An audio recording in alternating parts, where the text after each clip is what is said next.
let's explain this dream, shall I? So,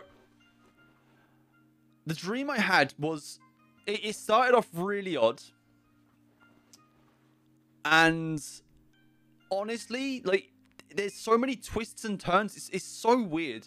Right, but basically, I start this dream and I'm already stocked with memories. Like I've pre-thought about this dream seemingly. And I've got memories of a really big house. Now, imagine the staircases in Hogwarts. That big square column where the staircases are like moving around. Imagine that. But the staircases are just like going around in a spiral. Like they don't move. And it's also like 3 times bigger. And at the bottom is like a big room where you can like mingle and like talk and have parties and whatever. So we fade in. And we start off on a nice walk. It's me, Mel, Nom, bunch of my family. But there's also one stranger that my wife seems to know. Nom, just in case you don't know, is my wife. And we're walking along. I look over the to the left hand side. This pathway is like running along a cliff. And it's got like a barrier so you can't obviously fall off the cliff. But I look over the barrier, look down into the water below, and then there's for some reason 3 dolphins just swimming along. And that's a recurring thing for me at the moment. There seems to be in loads of my dreams 3 dolphins. No idea why. It's probably some kind of hint to go and watch Hitchhiker's Guide to the Galaxy again, or SpongeBob. there's one of the SpongeBob movies has a like sentient dolphin. But anyway, so we're walking along and we come to a part in the pathway where it goes downhill, and then goes downhill for a little bit, and then on the other side of it goes back uphill. But at the bottom, at the very bottom where these 2 downhill bits connect, there's another bit that goes off to the left and keeps on going down so you can walk down into the water. But this whole area at the very bottom of this like dip or ditch, whatever you want to call it, is flooded. And there's literally hundreds of dolphins in it, right? And they're just sort of stranded there. They're not making any attempt to get out or anything like that. They're just sort of sat there. But this doesn't phase us because there's dream logic involved here. So this doesn't phase any of us, and we just decide to walk over the dolphins, like literally use them as stepping stones. All right. So a bunch of us get over, and then it's just me and my wife that are left to get over. So I start going, and I notice a robotic great white shark. Right? This great white, it's like, it used to be a regular great white, but it's got like a whole chunk on its face has been replaced by like this robot section, and like one of its fins and stuff had been like chopped off, whatever, so it got replaced.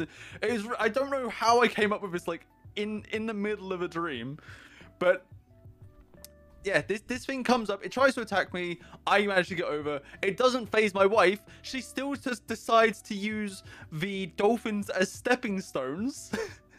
And she gets bit on her leg. Her left leg specifically. Okay?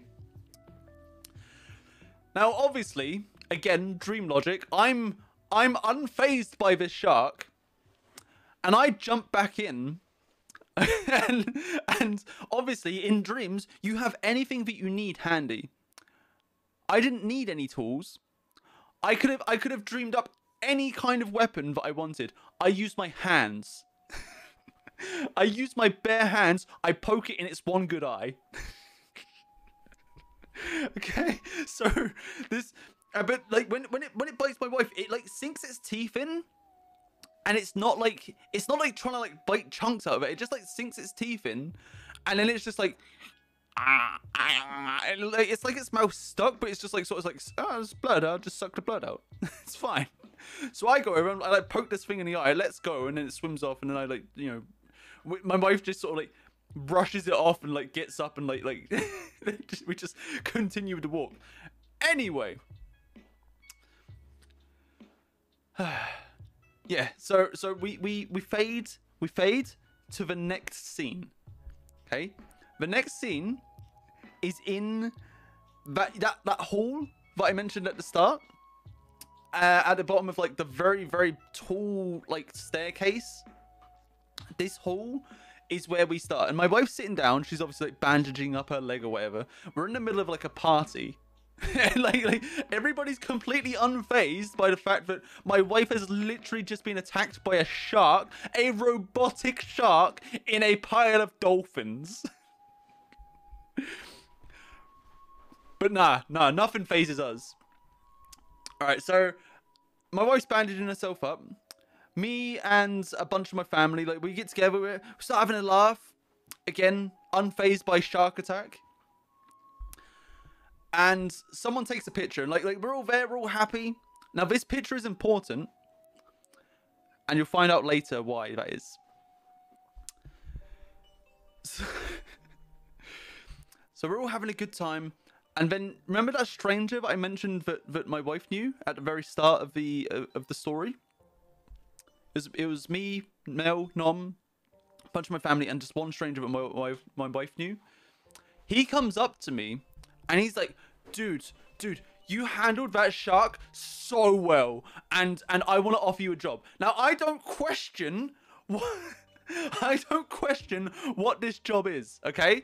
I'm just like, yeah, I'll take it, because everybody knows I don't like my job, okay? So I'm just like, yeah, straight into it. So yes, I will take the job, whatever it is.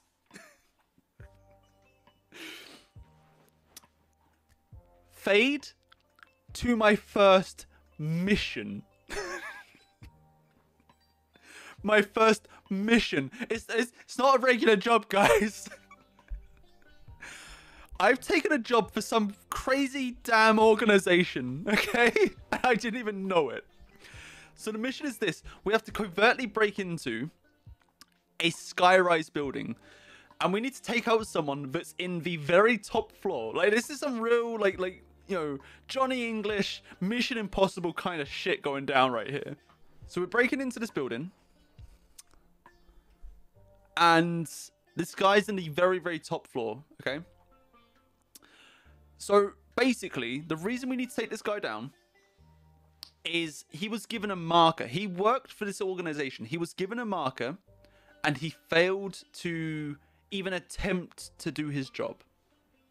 For whatever reason, he didn't want to take down his mark. Now, the markers are very simple. It's a piece of leather folded up. You open it up. On one side, you've got a picture of your mark and some details as to, like, you know, where they might be and what they might be doing. Okay. On the other side is a picture of a loved one of yours. It's a very passive-aggressive threat, okay? If you don't take down your mark, we will take down someone that you love. It's very, very dark, but it's the way it is. Anyway, he refused to do his job, and for some reason, the organization is very inconsistent. We choose not to take down a loved one because, you know, that's a bit of a dick move. Instead, we just go for him, okay? So we almost get caught. But we break the line of sight of the guy that nearly caught us. And of course, using game logic and dream logic, that means, like, you never got seen. if you break line of sight in a game, it's like you were never there. And we're using that kind of logic here. Anyway, we break all the way through. We get to the top floor. He begs for a second chance, okay? But I've somehow managed to go straight from being a family man with like a regular job and a wife and child to a cold-blooded killer. I take him down there and then. like there's a team with me. I can't be seen to show weakness in front of my team, right? Like, this is my first mission as well. I'm leader of this team. Anyway, we fade to mission 2, okay? Mission 2 is very simple. I've got to give someone a mark. I've got to give someone one of these little leather pouches with the face of their mark on one side and the details, and then the face of a loved one on the other. Like, simplest job ever, right? So I break into his office, and just for the record, the guy whose office we're breaking into just so happens to look like Littlefinger out of Game of Thrones. Like, that's the picture that's how I pictured him when I was, I don't know, making this character in my head. It's like, oh, let's just like take it from Game of Thrones. That's fine. I haven't watched Game of Thrones like what? When did the last season come out? Like 2 years ago? I haven't watched it in that long, and yet I'm still picking out characters in it from it. Anyway, I break into his office, I leave the marker on his desk, and I leave. Yeah, I'm unseen. Stealth mode. I've got plus 10 stealth. I rolled a d20. I got 20 stealth. Okay. And mission's done. We fade to the next scene. Like, and none of this is phasing me. Like, I'm not even thinking about this, because obviously in dreams you can go from one part of a dream to another, a completely different part, a completely different place, and not even think about it. So we fade to the next scene. I'm on a bus. Okay, I'm alone on a bus. Now, do you remember that stranger from the very start of the dream? The guy that offered me the job. He gets on this bus. He ignores me. Okay. He walks to the back of the bus. A little while later, the bell goes off because he's obviously pressed the button to stop the bus. He gets off the bus, but on his way past, he leaves a mark on the seat next to me. And he just keeps on going. So I pick up this little leather foldy thing. Okay. And I'm given two pictures. On the right, the picture of my loved one is a picture of Mel. Okay. Now, like worst case scenario for me. And but it's just how it is being a parent. But the picture of Mel is specifically taken from that picture at the start of the dream. Mel has been cut out of that picture, and that's the picture I'm given. On the other side is Nom. Nom is my mark. My wife is my mark. What do you do? Okay, I'm given a choice between my wife and my daughter. What the hell do you do in that situation? Like, at this point is where my dream literally turns into a nightmare for me. Like, this is literally worst case scenario for me. Like, this is the worst choice I could possibly be given. So I seemingly actively opt out of this dream, and the bus crashes. Okay. The bus crashes, and obviously you can't die in dreams. If you die in dreams, you tend to wake up. So it's like I actually opted out of this dream. I was not happy with this choice, and like, dream just crashed the bus, kill me, and then I woke up. Okay. Oh god, that was horrible. Like, right, it's fine. It's like 5 o'clock in the morning at this point. So right, I can't just get up. So just roll over. Just roll over. I go back to sleep.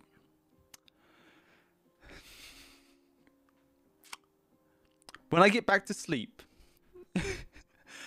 I'm in the same dream. Okay? I'm in the same dream, but I'm in hospital. And I've been there seemingly for weeks. I've been in a coma. Okay? So I wake up in the dream. I've been in a coma. I just get up and leave, because that's obviously what happens in this situation, right? So, oh, you've just woken up from like a 4-week coma. So yeah, I'll see you later. Bye. So first thing I do, I go to the big building from the start of the dream. All right? I don't go home. I go to the big building from the start of the dream. Why? Why would I do that? That doesn't make sense. Like, surely you would want to go home. You would want to go like to your wife and to your kid. No. I go to my new place of work. Okay? And it's important to note that is a place of work. Yet I already had memories of it. So I go to the big building just to find out what's going on. Even though I already know, because it's my damn dream. Alright? Like, it's my dream. I know everything that's going on. Yet I've still got to go and ask what's happened. So they let me know, like, oh, you were in a bus crash. Like, you've been in a coma, but your mark still stands. You've still got to make that choice. Oh, God's sake, I don't want to do this. But I've got to do it. I've got to make this choice. So the first thing I do is I find Mel. I make sure she's safe. I send her away with my mum. Okay? I send her away. She's safe with my mum. At least that's what I assume. Because, you know, dream logic. Like, you know, they've already made this threat. They already know, like, everything about me. Yet I can somehow, you know, just go away with your nan. Like, you'll be fine. But I can't find Nom anywhere. Okay, so I can't do the same for her.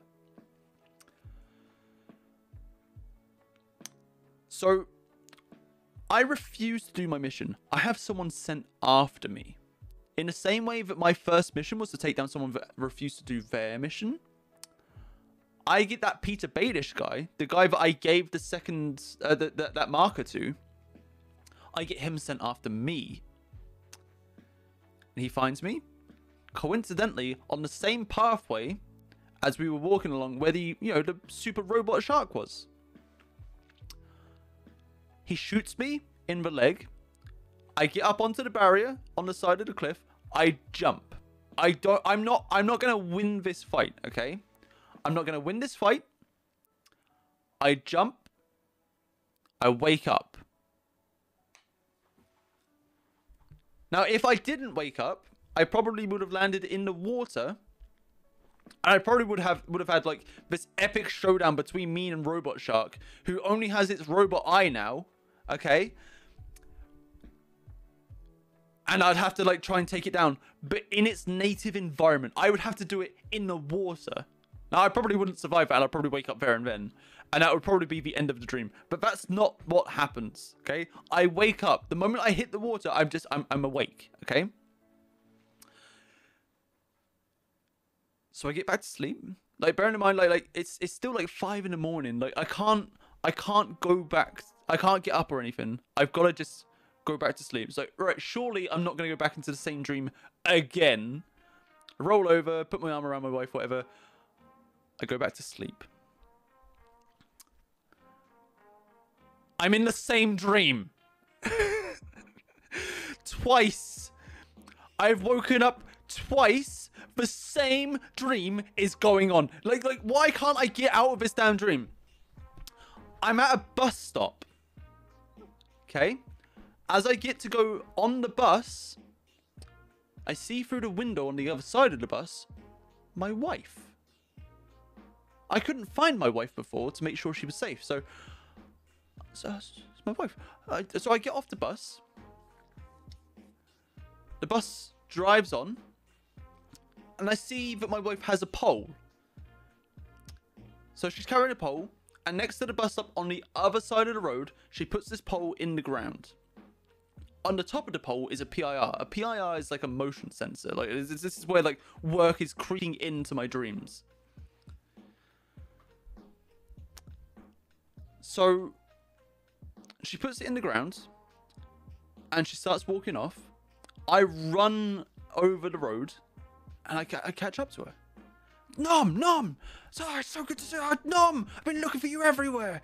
She turns around. She's shocked to see me because obviously, through the eyes of everybody else, I'm dead. Okay? I am deceased. I'm gone. They've had a funeral for me. It's an empty casket funeral. Okay? Now, the expression on her face wasn't like...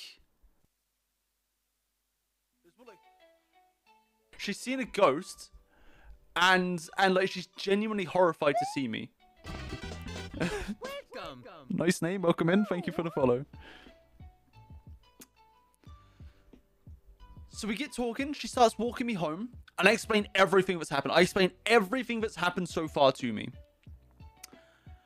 And how I sent Mel away to keep her safe, and that's why she's not around at the moment. How I tried to find her to keep her safe. And I ask her, what was you doing with the pole? Yeah, that pole you put in the ground. Like, what was what was the point of the poll? I was like, oh, nothing. Don't worry about the poll. It's nothing.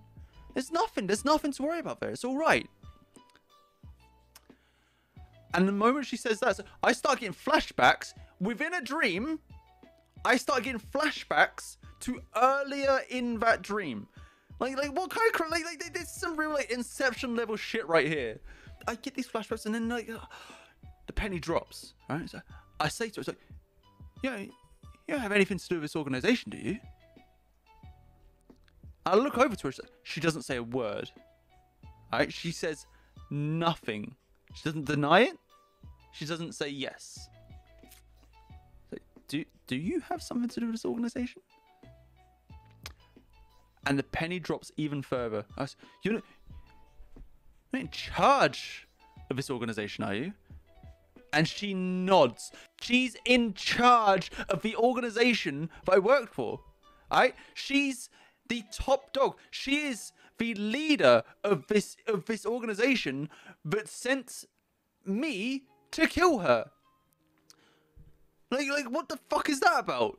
So we get home and I look at the fridge and I notice the picture. You know the picture that was taken at the very start of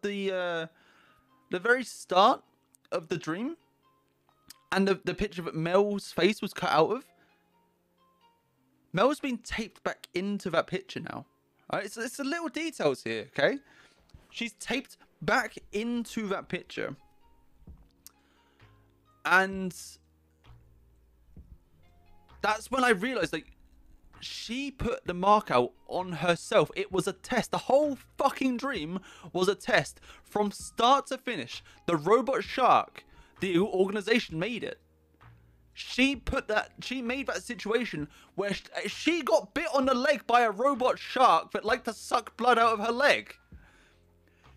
Just so that I could be seen to jump into the water, poke the shark in the eye, and make it release her to get to a position where I get hired for the organization so that she could put a hit out on herself to see how I would react. The whole thing was her testing me. And I woke up at that point, okay? Again. And I have not forgotten any of this. I look over at my wife, who is sleeping. I don't trust her. I can't trust her for shit, right? Like, every single experience that I experienced within this dream, it leaked into the real world. And I looked at my wife. I wasn't sure how to feel. I couldn't trust this. Like, what the fuck is going on? This all happened inside my head, yet I don't trust her. Like, what the hell? What is going on? Anyway, I should probably tell you the reason why I woke up. My dog bit my big toe. My dog bit my big toe. That's why I woke up.